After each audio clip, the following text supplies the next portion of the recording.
Shalom sahabat-sahabat terbaik channel ini. Bertemu kembali kita dalam lanjutan pembahasan pelajaran kita. Saat ini kita sudah masuk pelajaran yang ke-7 dengan judul Perjanjian dengan Abraham. Sebelum kita lanjut, mari kita minta tuntunan kuasa sorga. Kita berdoa. Bapa di sorga, kami membutuhkan kuasa Roh Kudus-Mu. Kiranya hadir di tengah-tengah kami, menguasai hati dan pikiran kami, sehingga kami boleh memahami pelajaran kami saat ini. Di dalam nama Yesus, amin. Puji Tuhan saudaraku, oleh karena saat ini kita boleh kembali melanjutkan pembahasan pelajaran ini. Dan pelajaran yang ke-7 ini, kita akan bicara tentang janji kepada Abraham. Ayat yang melandasi pembahasan kita diambil dari Kejadian 15 ayat yang kedua. Abraham menjawab, "Ya Tuhan Allah, apakah yang akan Engkau berikan kepadaku? Karena aku akan meninggal dengan tidak mempunyai anak, dan yang akan mewarisi rumahku ialah Eliezer, orang Damsyik itu." Ada kekhawatiran, ada ketakutan di dalam diri Abraham ketika dia ungkapkan ini. Pada awalnya, dia sudah mendengarkan janji tentang keturunannya. Namun sampai saat ini, di pasal yang ke-15, sepertinya apa yang dijanjikan belum terpenuhi. Kita akan pelajari saat ini, saudaraku. Saudara, setelah Abraham melakukan perjalanan melalui Kanaan, Tuhan kemudian memutuskan untuk menegaskan perjanjiannya dengan Abraham melalui serangkaian penglihatan yang disampaikan langsung kepada Abraham. Nah, dalam kisah ini, Abraham sangat mempercayainya. Tetapi Sarah berbeda. Sarah menjadi tidak sabar. Tapi kemudian akhirnya Tuhan berinisiatif. Tuhan sendiri muncul dan menjelaskan janji-janji itu. Saat ini kita akan lihat pelajaran penting dari perjanjian Allah dengan Abraham. Ada poin-poin penting yang akan kita bahas saat ini. Yang pertama, iman Abraham. Kejadian 15 ayat yang ke-6. Lalu percayalah Abram kepada Tuhan, maka Tuhan memperhitungkan hal itu kepadanya sebagai kebenaran. Ketika Abram ragu tentang janji keturunan yang dijanjikan kepadanya, dia bertemu dengan Tuhan. Tuhan meyakinkannya bahwa putranya akan jadi ahli warisnya. Abram percaya kepadanya. Kemudian, perjanjian itu diteguhkan melalui sistem pengorbanan. Mari kita lihat pelajaran kita untuk pelajaran hari ini sehubungan dengan sistem pengorbanan yang kemudian akan menjadi pelajaran penting juga bagi kita. Relevansinya untuk umat-umat percaya saat ini. Mari kita lihat maknanya. Pertama, Tuhan kemudian mengatur upacara pengorbanan untuk dilakukan Abraham. Pada dasarnya, saudaraku, korban menunjuk pada kematian Kristus untuk dosa-dosa kita. Manusia hanya diselamatkan oleh anugerah. Jadi pengorbanan yang Tuhan sudah atur supaya Abraham buat, pada dasarnya itu merujuk kepada pengorbanan Yesus untuk dosa-dosa kita. Karena Tuhan Yesus rindu agar manusia boleh diselamatkan hanya oleh kasih karunia. Kemudian ada burung-burung buas hingga pada daging-daging hewan korban. Apa maknanya? Ini juga berarti bahwa keturunan Abraham akan mengalami perbudakan untuk jangka waktu yang panjang, 400 tahun. 400 tahun ini adalah jangka waktu yang sangat panjang. Ada kurang lebih 4 generasi. Kemudian, pada generasi keempat, keturunan Abraham akan kembali lagi. Ngelihat luar biasa. Adegan terakhir dari upacara pengorbanan ini berlangsung secara dramatis. Maka kelihatanlah perapian yang berasap beserta sulu yang berapi lewat di antara potongan-potongan daging itu. Apa maknanya? Keajaiban luar biasa ini menandakan komitmen Tuhan untuk memenuhi janji perjanjiannya untuk memberikan tanah kepada keturunan Abraham. Janji yang Tuhan berikan kepada Abraham pasti dia akan genapi dengan caranya. Ada lagi batas-batas tanah perjanjian ini. Mulai dari sungai yang ada di Mesir sampai ke sungai yang besar, yaitu sungai Efrat. Kejadian pasal 15 ayat yang ke-18. Anda lihat, Anda pasti ingat kembali bahwa ini juga adalah batas-batas Taman Eden. Kita boleh bandingkan dengan kejadian pasal yang kedua. Oleh karena itu, nubuatan ini memiliki pandangan lebih dari sekedar tentang keluaran dan tanah air bagi orang Israel. pada cakrawala yang luas dari nubuatan ini. Kepada keturunan Abraham yang menduduki negeri Kanaan, muncul gagasan tentang keselamatan akhir zaman bagi umat Allah, di mana mereka akan kembali ke Eden. Eden yang sudah diperbaharui. Iman Abraham ternyata bukan hanya kepada keturunannya pada saat itu, tetapi setiap orang yang percaya kepada Kristus, dia juga akan mendapatkan janji kepada Abraham. Karena kita adalah keturunan Abraham rohani, kita akan mendapatkan janji itu, janji keselamatan bagi umat-umat Allah yang tetap setia kepada perjanjian ini. Dan kemudian poin selanjutnya, keraguan Abraham. Sekalipun dia sudah percaya, ternyata ada keraguan dari titik manusianya, dia ragu. Kejadian 16 ayat yang kedua, berkatalah Sarai kepada Abraham, engkau tahu Tuhan tidak memberi aku melahirkan anak, karena itu baiklah hampirilah hambaku itu, mungkin oleh dialah aku dapat memperoleh seorang anak. Dan Abraham mendengarkan perkataan Sarai. Inisiatif manusia, bukanlah rencana Tuhan. Ingat, setelah menunggu selama 10 tahun, Sarai kehilangan semua harapan untuk menjadi ibu dari semua keturunan. Dia mengusulkan cara lain. Caranya, oh sungguh luar biasa, ibu pengganti. Sepertinya ini masuk di akal. Dan ingat, akal kali ini menang atas iman.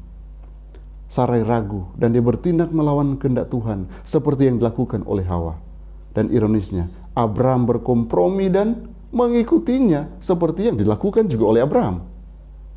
Akibat daripada kesalahan itu, efeknya mempengaruhi penduduk Kanaan. Namun saudaraku, Tuhan selalu menunjukkan kasih karunia-Nya. Hal yang sama juga Dia selalu tunjukkan kepada saya dan saudara. Bahkan ketika kita membuat keputusan yang buruk sekalipun, Dia menjanjikan perlindungan.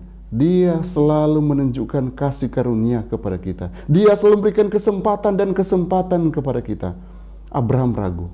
Mungkin ada saatnya saudara-saudara merasa ragu dengan janji-janji Tuhan. Saudara, kita harus kukuhkan kembali janji kita. Datang di hadapan Tuhan dan Tuhan akan menangkan kita. Jangan gunakan akal sehat kita, tapi gunakan iman kita. Karena pada akhirnya iman akan menang dari akal kita kalau kita percaya sungguh kepada Tuhan. Pelajaran selanjutnya, tanda perjanjian. Jadi 17 ayat yang ke-11, haruslah dikerat kulit katanmu dan itulah akan menjadi tanda perjanjian antara aku dan kamu. Jadi ada tanda. Tandanya ialah sunat. Tuhan tetap diam selama lebih dari 10 tahun. Kemudian Dia menjelaskan syarat-syarat perjanjian. Dia mulai dengan membuat tanda. Ini Anda akan temukan di dalam Kejadian pasal 17. Musa, Yeremia, Paulus paham dengan tanda ini sebagai sesuatu yang lebih daripada sekedar tanda fisik. Ingat, ini bukannya sekedar tanda fisik, tetapi inilah tanda lahiriah, tanda iman kita juga. Perjanjian itu melampaui keturunan fisik Abraham. Ini tentang pekerjaan dari keturunan yang dijanjikan, yaitu Mesias.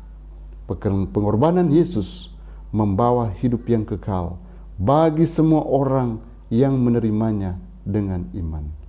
Dan menariknya, dari pelajaran ini, dari Kejadian pasal 17, kita akan temukan bahwa nama pada akhirnya diubah. Dan nama ini juga mencerminkan janji. Abram, yang artinya ayah yang mulia, diubah menjadi Abraham, yang berarti bapa banyak bangsa. Sarai, yang artinya putri saya, berubah menjadi Sarah, putri untuk semua orang. Saudaraku, Tuhan rindu agar kita tunjukkan bukan sekedar tanda fisik, tapi kita tunjukkan bahwa kita memiliki iman yang penuh dengan mempercayai bahwa Tuhan sudah mengubah kita, bahkan Tuhan sudah mengubah nama kita Tuhan rindu agar kita menjadi berkat besar bagi banyak orang, bukan hanya untuk diri kita. Tuhan rindu agar identitas yang kita miliki, umat Tuhan, umat perjanjian, akan jadi berkat besar bagi banyak orang, bagi semua keturunan. Seperti halnya Abraham yang namanya cuma ayah yang mulia, diubah menjadi bapa banyak bangsa. Sarai, putri saya, diubah menjadi putri untuk semua orang. Artinya keselamatan ini Tuhan inginkan terjadi kepada semua orang. Poin selanjutnya, anak perjanjian. Kejadian 18 ayat yang ke-14. Adakah sesuatu apapun yang mustahil untuk Tuhan?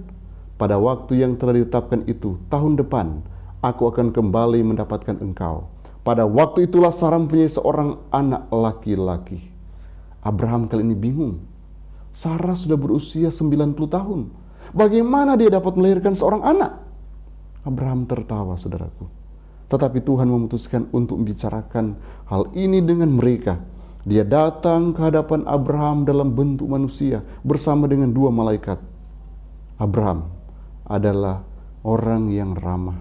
Jadi dia sangat ingin menjamu para musafir. Dan tanpa dia sadari, dia sedang menjamu tamu Allah. Allah sendiri. Tuhan sendiri berbicara tentang janji itu.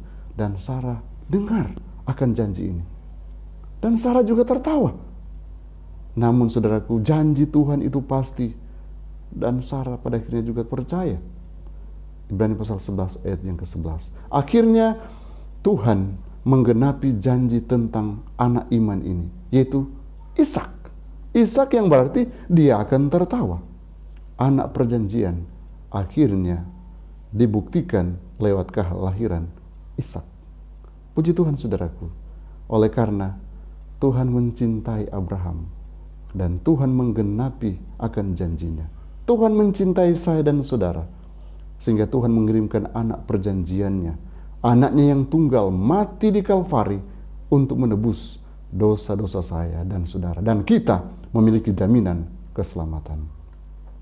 Kemudian poin selanjutnya, Lot di Sodom. Ada hal menarik lainnya yang Abraham buat kali ini dalam peristiwa ini. Kejadian pasal 18 ayat yang ke-25. Jauhlah kiranya daripadamu untuk berbuat demikian, membunuh orang benar bersama-sama dengan orang fasik, sehingga orang benar itu seolah-olah sama dengan orang fasik. Jauhlah kiranya yang demikian daripadamu. Masakan hakim segenap bumi tidak menghukum dengan adil? Para malaikat berangkat ke Sodom, saudaraku. Allah tetap berbicara dengan Abraham, dan Abraham mengantarai Sodom kali ini. Kenapa dia mengantarai Sodom? Dia merundingkan jumlah minimum orang benar di Sodom agar Allah mengampuni kota itu, saudaraku. Dia mulai tawar-menawar. 50? Oh, kalau ada 50, maka kota ini tidak akan dibinasakan. Abraham kemudian memberanikan diri. Bagaimana kalau ada 45? Bagaimana kalau ada 40? Bagaimana kalau 30? Bagaimana kalau ada 20? Bahkan, bagaimana kalau ada 10? Dia berikan penawaran. 10, dia berhenti untuk menawar. 10 memang adalah simbol minimum mungkin. Misalnya di sinagog hanya bisa dibuka, ini gambaran tradisi bahwa hanya bisa dibuka jika ada 10 orang yang hadir. Ini pria. Hanya 4 orang yang keluar dari Sodom, saudaraku, pada akhirnya. Dan hanya 3 orang yang selamat. Bahkan tidak ada 5 orang benar yang ditemukan di kota Sodom. Hanya Lot, istrinya, dan kedua putrinya. Kehancuran Sodom adalah juga simbol kehancuran akhir daripada orang-orang jahat. Saudaraku, tawaran demi tawaran disampaikan kepada kita. Tapi saudaraku, kadangkala kita belum menerima akan tawaran ini. Tuhan rindu agar semua diselamatkan. Ingat saudaraku, kehancuran Sodom ini adalah lambang kehancuran akhir daripada orang-orang jahat yang tidak mau mendengarkan akan kebenaran firman Tuhan, yang tidak mau menerima Tuhan. Saudaraku, pekabaran demi pekabaran disampaikan, kesempatan demi kesempatan disampaikan, dan saat ini pekabaran Injil disampaikan dengan berbagai macam cara. Media-media yang ada sudah digunakan untuk menyampaikan kabar Injil. Namun bisa saja masih ada orang-orang yang tidak mau menerima. Dan pada akhirnya Tuhan akan bertindak dan menghancurkannya. Namun, apakah saya dan saudara ada di antara kelompok kecil yang diselamatkan seperti halnya Lot dan kedua putrinya? Apakah kita ada di kelompok kecil ini, ataukah ada di kelompok besar yang akan dibinasakan? Saya berharap ketika kita mendengarkan firman ini, kita akan menerima tamu sorga, hadir terus dalam keluarga kita, sehingga mengarahkan kita untuk menerima keselamatan yang sudah ditawarkan kepada kita. Sekalipun kita hanya kecil, kelompok kecil, tapi kita mempercayai Tuhan, kita akan diselamatkan. Saudaraku, beda inspirasi dalam buku The Great Controversy, chapter 39 halaman 631 berkata, dalam rupa manusia, malaikat-malaikat sering hadir dalam perkumpulan-perkumpulan orang benar, dan mereka mengunjungi perkumpulan-perkumpulan orang fasik seperti pada waktu mereka pergi ke Sodom untuk mencatat perbuatan-perbuatan mereka, menentukan apakah mereka telah melampaui batas kesabaran Allah. Tuhan senang akan kemurahan, dan demi beberapa orang yang benar-benar melayani Dia, Dia menahan malapetaka dan memperpanjang ketenangan orang banyak. Sangat sedikit orang-orang yang berdosa kepada Allah menyadari bahwa sebenarnya mereka berhutang nyawa kepada orang-orang yang setia, yang mereka cemooh dan tindas seenaknya. Oh saudaraku, inilah gambaran yang akan terjadi kemudian. Adakah kita menyadari bahwa malaikat-malaikat Tuhan hadir dan memperhatikan kita dan sedang menilai kita? Apakah kita akan ada di kelompok orang-orang yang melakukan kejahatan atau orang-orang yang nantinya akan diselamatkan? Dalam buku Gospel Workers, Pena Inspirasi kemudian melanjutkan page 259. Iman adalah percaya pada Allah, mempercayai bahwa Ia mengasihi kita dan mengetahui apa yang terbaik bagi kita. Saudaraku, luar biasa, ternyata Allah kita adalah Allah yang tahu apa yang menjadi kebutuhan kita. Jika kita percaya kepada Allah dengan sungguh-sungguh, Dia akan buktikan bahwa Dia akan berikan yang terbaik bagi kita. Dia tidak akan binasakan kita. Dia akan selalu berikan petunjuk kepada kita. Dia akan selalu berikan pendampingan bagi kita untuk kita tetap berjalan di jalan yang benar, jalan iman menuju kepada keselamatan kekal. Tuhan Yesus memberkati kita semua. Mari kita berdoa. Bapa Surgawi, kami datang dengan penuh syukur karena penyertaan yang sempurna kami rasakan saat ini. Biarlah firman ini boleh terpatri dalam hati kami. Kami akan menjadi anak-anak Tuhan yang beriman. Kami akan selalu percaya akan kebenaran firman-Mu yang akan menuntun kami ke dalam segala kebenaran yang membawa kami kepada keselamatan. Terima kasih Tuhan, karena Engkau sudah bersama-sama dengan kami dalam pembelajaran ini. Kami akan menerima kebenaran salib. Engkau mau mati bagi dosa-dosa kami, dan kami layak diselamatkan ketika kami datang setiap saat, duduk dekat kaki salib-Mu, dan menyadari semua kebutuhan akan kasih karunia. Kasih karunia-Mu menuntun kami hari ini, dan akan perjelas kebenaran firman yang sudah kami pelajari. Karena kami selalu berdoanya dalam nama Yesus Tuhan dan Juru Selamat kami. Amin. Tuhan Yesus memberkati kita semua. Shalom.